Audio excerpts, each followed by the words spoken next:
Hechos de los Apóstoles, capítulo 8. Saulo persigue a la iglesia. Aquel mismo día comenzó una gran persecución contra la iglesia de Jerusalén. Todos menos los apóstoles se dispersaron por las regiones de Judea y de Samaria. Algunos hombres piadosos enterraron a Esteban y lloraron mucho por él.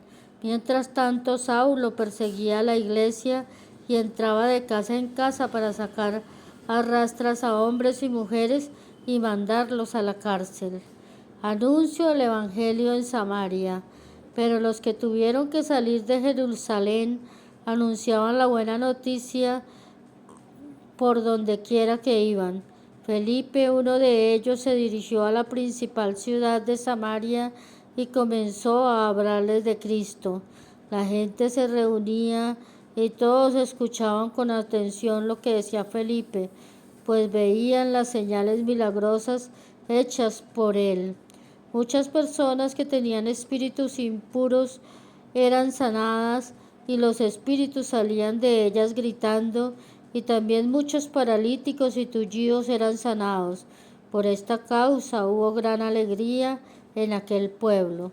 Pero había allí un hombre llamado Simón, que antes había practicado la brujería y que había engañado a la gente de Samaria, haciéndoles pasar por una persona importante.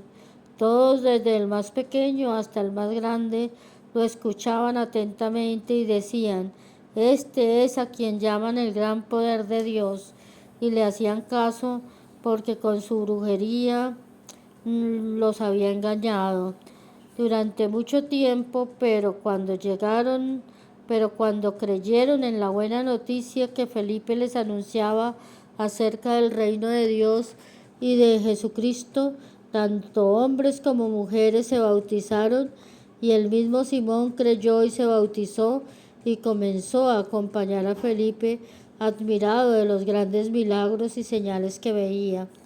Cuando los apóstoles que estaban en Jerusalén supieron que los de Samaria habían aceptado el mensaje de Dios, mandaron allí a Pedro y a Juan.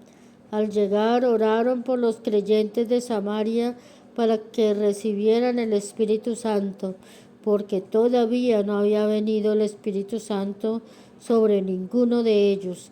Solamente se habían bautizado en el nombre del Señor Jesús. Entonces Pedro y Juan les impusieron las manos y así recibieron el Espíritu Santo. Simón, al ver que el Espíritu Santo venía cuando los apóstoles imponían las manos a la gente, les ofreció dinero y les dijo: denme también a mí ese poder, para aquel a quien yo le impongo las manos reciba igualmente el Espíritu Santo. Entonces Pedro le contestó: que tu dinero se condene contigo, porque has pensado comprar con dinero lo que es un don de Dios.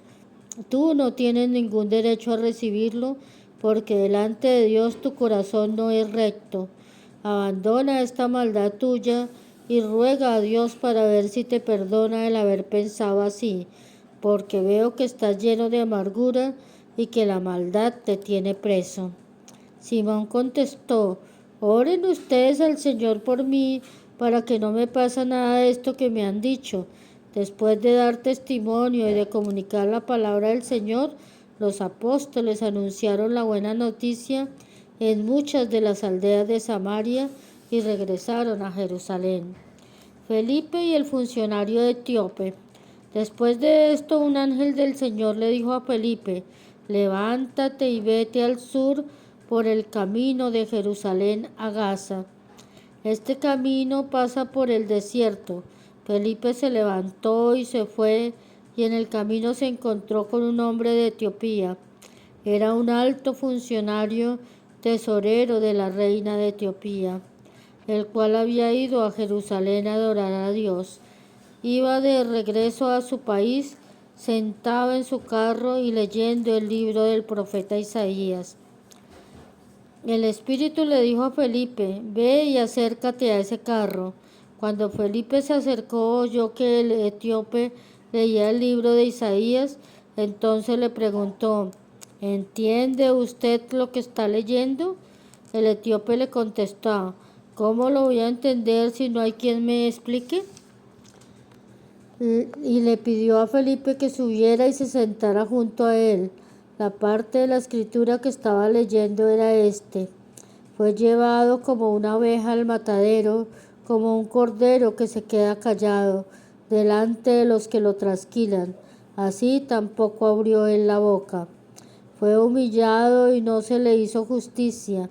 ¿Quién podrá hablar de su descendencia? Porque su vida fue arrancada de la tierra. El funcionario etíope le preguntó a Felipe: dime, por favor, ¿de quién dice esto el profeta? ¿De sí mismo o de algún otro? Entonces Felipe, tomando como punto de partida el lugar de la escritura que el etíope leía, le anunció la buena noticia acerca de Jesús. Más tarde, al pasar por el sitio donde había agua, el funcionario le dijo: aquí hay agua, ¿hay algún inconveniente para que yo sea bautizado? Entonces mandó parar el carro y los dos bajaron al agua y Felipe lo bautizó. Cuando subieron del agua, el Espíritu del Señor se llevó a Felipe y el funcionario no lo volvió a ver, pero siguió su camino lleno de alegría. Felipe se encontró en Azoto y pasó del pueblo en pueblo anunciando la buena noticia hasta llegar a Cesarea. Palabra de Dios, te alabamos, Señor. Feliz y bendecido día.